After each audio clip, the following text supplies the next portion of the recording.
মুসলিম শুধু না, একজন মওলানা, আমরা বলতে পারতেছি না। আমরা তো আপনার মতো ওই যে আপনি আজকে যদি এখনই আপনারা দাওয়াত দেই আসেন হিন্দু হন, আপনি তো কালকে আমার রাস্তায় কুপায় মারি ফেলবেন। এবং এরকম বহু কুপাকুপি হয়ে গেছে, মানুষের কথা আল্লাহ লোক কই সেই জিনিসটা দেখে নাই।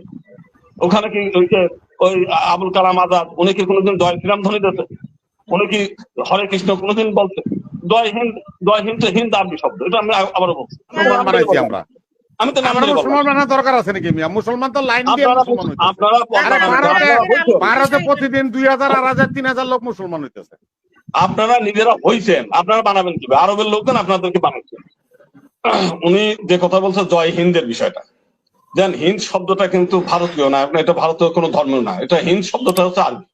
আরবেই বিভিন্ন জায়গায় নবী রাসূলের সময় একজন হিন্দা নামে একজন মহিলা ছিল, তিনি মানে খুব পাওয়ারফুল একজন মহিলা ছিল, এবং ওইখান থেকেই হিন্দ শব্দটা হচ্ছে ভারতকে ভারত যেটা ভারতকে হিন্দ শব্দটা ব্যবহারের পরিচয় করছে হচ্ছে আরবিরা।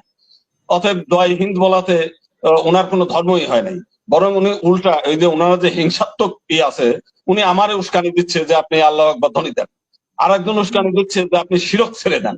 কেন আমি কি ভাই কোনোদিন বলছি নাকি যে আপনারা ইসলাম ছেড়ে দিয়ে হিন্দু হন? আর কোন হিন্দু আপনাদের এই দাওয়াতে দেয়? এই যে হিংসাত্মক এবং মানে উস্কানিমূলক বক্তব্য হচ্ছে আমরা জীবনের শুরু থেকে আমরা শুনে আসছি প্রত্যেকদিন। আজকে জামাত ইসলামের সম্ভবত সমর্থক একজন ব্যক্তি, আমি তো তাদের অনুষ্ঠানে বলেছি তাদের আদর্শ, সৎ নীতি সবকিছু বলেছি, তারা সেবার কাজ করছে সেটাও আমরা জানি। কিন্তু বিষয়টা হচ্ছে রাজনৈতিক দল যখন করছে তার রাজনৈতিক দলের ইচ্ছাটা কি, আদর্শটা কি, উদ্দেশ্যটা কি? ক্ষমতায় দেওয়া। ক্ষমতায় না গেলে শুধু কি তারা সেবামূলক কাজকর্ম করে ইলেকশন করবে না, তারা রাজনৈতিক দলের নির্বাচন করবে না, তারা ক্ষমতায় মাস্ট। কিন্তু জামাত ইসলাম একটা আদর্শিক দল, সৎ দল, এ ব্যাপারে কোনো সন্দেহ নাই। কিন্তু মাইনরিটিদের ব্যাপারে তার ভূমিকাটা কি? তার দল থেকে কি আমি ইলেকশন করলে আমার কোনো হিন্দু ভোট দিবে? আবার একজন জামাত ইসলামী যদি ওই সেই ভারতের জামাত ইসলামী হিন্দ আছে, সেই জামাত ইসলামের কোন লোক যায় যদি বিজেপিতে দাঁড়ায়, তো ওখানে ভোট পাবে? মুসলিমরাই ভোট দিবে না। আজকে বাংলাদেশের হিন্দুদের 26 লাখ একর সম্পত্তি এনিমি প্রপার্টির আওতায় কেড়ে নিয়েছে, হিন্দুরা কিন্তু খেপতে পারে নাই। কিন্তু ভারতে মুসলিম ওয়াক্ফ যে আছে তার মধ্যে 2 জন অমুসলিম সদস্য থাকবে, এতেই তারা ক্ষিপ্ত হয়ে গেছে, আগুন জ্বালায় দিয়েছে মুর্শিদাবাদে। অথচ আমাদের হিন্দু কল্যাণ ট্রাস্টের সভাপতি একজন মুসলিম শুধু না, একজন মওলানা, আমরা বলতে পারতেছি না। আমরা তো আপনার মতো ওই যে আপনি আজকে যদি এখনই আপনারা দাওয়াত দেই আসেন হিন্দু হন, আপনি তো কালকে আমার রাস্তায় কুপায় মারি ফেলবেন। এবং এরকম বহু কুপাকুপি হয়ে গেছে।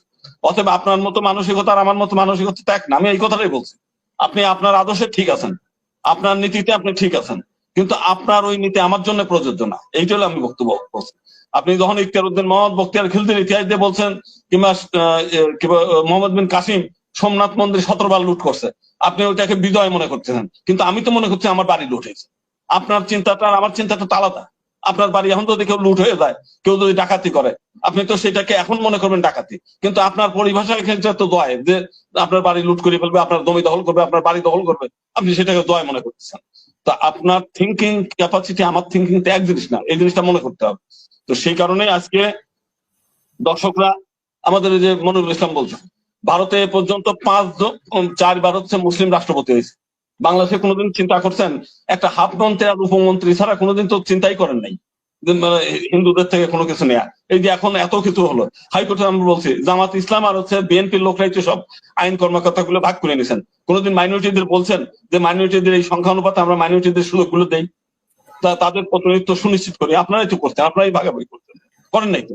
এখন আপনি ইসলাম প্রতিষ্ঠা করে কি করবেন? ইসলাম প্রতিষ্ঠা করে আরবে যেমন করছেন অমুসলিম ঢোকা নিষেধ, আপনি তো বাংলাদেশে ইসলাম প্রতিষ্ঠা হলে এই করে হিন্দু বাংলাদেশে ঢোকা নিষেধ করবেন।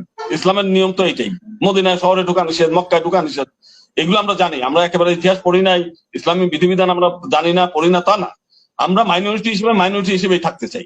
কিন্তু এই উস্কানিমূলক এই যে আমার এই টকশন মধ্যেই একজন আমার ধর্মই ছাড়িয়ে দিতে বলছে, কেন রে ভাই আপনি আমার ধর্ম ছাড়িয়ে দেয় আর কে? তো এখন আপনার সঙ্গে যদি আমি উন্মুক্ত আলোচনা করতে যাই, আপনি তো আবার গলা কাটতে আসবেন এই বিষয়গুলো। আপনার মতো তো আমি ওই রকম উগ্র আচরণ করতে পারবো না। আমরা যেটা বলতে চাই যে ঠিক আছে, সেপারেট আপনার মতো আপনার ইলেকশন করেন আপনার মতো, আমরা সংখ্যানুপাতে যতটুকু আছে আমাদেরকে আলাদা করে দেন, আমরা আলাদা নির্বাচন করি, আলাদা করে আমাদের প্রতিনিধিত্ব আমরা পাঠাই। ওই যে আমাদের মনিরুল ইসলাম বলছে 2-1 জন হিন্দু যাবে, কেন 2-1 জন হিন্দু যাবে কেন?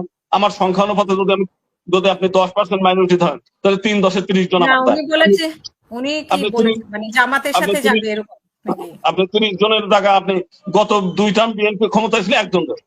সেই গৌতম চক্রবর্তী তাও আর এক দলের ছিল, সেই দল থেকে তারা মানে ওইখানে বিএনপি জামানত মানে হয়েছিল না, প্রার্থী মারা গেছিল মনে হয়, সেই কারণে বিএনপি তাকে সাপোর্ট দিয়ে এমপি বানায় নিয়ে আসে। তার বিএনপিও তো কোনোদিন হিন্দুদের এমপি বানাইতে পারেনি। এখন এই হলো বিষয়, তারা তো সবসময় হচ্ছে যে আমরা কারণে অকারণে হলো সারাক্ষণ তাদের পা চাটিয়ে চলতে তাদের চিন্তা। আমরা নিজেরা যে নিজেদের আমাদের যতটুকু আছে সেই জিনিসটা ছেড়ে দেওয়ার মানসিকতা আলাদা লোক করি, সেই জিনিসটা দেখে নাই। ওখানে কি ওই আবুল কালাম আজাদ উনি কি কোনোদিন জয় শ্রীরাম ধ্বনি দিয়েছে? উনি কি হরে কৃষ্ণ কোনোদিন বলছে? জয় হিন্দ তো হিন্দ আরবি শব্দ, এটা আমি আবারও বলছি। সেই জিনিসগুলো এইগুলো সবসময় নিয়মমূলক উস্কানিমূলক বক্তব্য দিয়ে কিভাবে হিন্দুদেরকে আরো মানে এই দেশ থেকে বিতাড়িত করা যায় সারাক্ষণ মাথার মধ্যে এই শব্দ। না, জামাতের সমাবেশে আমি যেটা বলেছি যে জামাত একটি আদর্শিক দল। বাংলাদেশে যত চাঁদাবাজি হচ্ছে একটু আগে জামাত কোনো জায়গায় কোনো চাঁদাবাজি করে না। জামাতের থেকে জামাত আজ পর্যন্ত কোনো হিন্দুদের সম্পত্তি গুলো দখলের কোনো একটা মাত্র আমরা পেয়েছি কিশোরগঞ্জ। এখানেও বলেছেন কি আলাদা বলেছেন মানে আলাদা করে আমরা যেটা সত্য কথা সেটা সত্য কথাটা বলি। জামাতের ভালো, জামাতের নেতাগুলো আদর্শিক নেতা সেটা বলতে আমাদের কোনো আপত্তি নেই। এটা কেন বলতেছেন আপনি?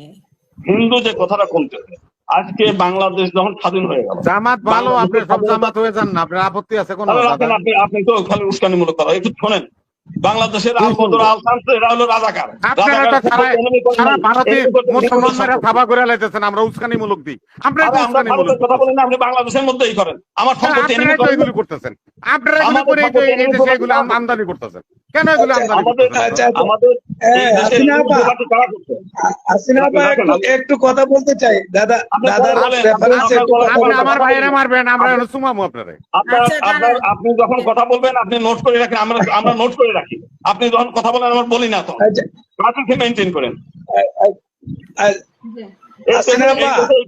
শোনেন, এই দেশে ইকরারউদ্দিন, বখতিয়ারউদ্দিন, সুলতান মাহমুদ ঘড়ি এরা আমাদেরকে ক্ষমা দিতে আসে নাই, গলা কাটতে দখল করতে জোর করে মুসলমান মানুষ। আপনি ইতিহাস পড়েন, শাকিব মুস্তাহিদ খান লেখা বই পড়েন, ফিরিস্তার লেখা বই পড়েন, আব্দুল হামিদ লাহিরের লেখা বই পড়েন, মুসলিম লেখকদের লেখা বই পড়েন। এখন চলে যাচ্ছে কেন হিন্দুরা? মানে আপনি আপনার মক্কা যেদিন দখল হয়, মক্কা দখলের দিনে নির্দেশ দিয়ে বলছে মক্কার সবগুলো প্রতিমা ভাঙছে, মক্কার আশেপাশে সমস্ত মন্দিরগুলো ভেঙে গুড়িয়ে উঠতেছে, ইসলামের ইতিহাসে বলা আছে। এখন তো দাদা আপনি উস্কানিমূলক কথা বলতেছেন কেন? কিভাবে উস্কানি দিলাম? এটা ইসলামিক হিস্টোরি, আপনি দেখবেন। আমি ইসলামের বোর্ড থেকে, ইসলামিক ফাউন্ডেশনের বোর্ড থেকে আপনাকে পাতা এখনই আমি করি, আপনাকে সেন্ড করে পাঠাই, আমার কথা আছে। তারাই বলছে যে আমরা সমস্ত মন্দির ভেঙে দিচ্ছি আরব থেকে। আমার লেখা বই না, ইসলামিক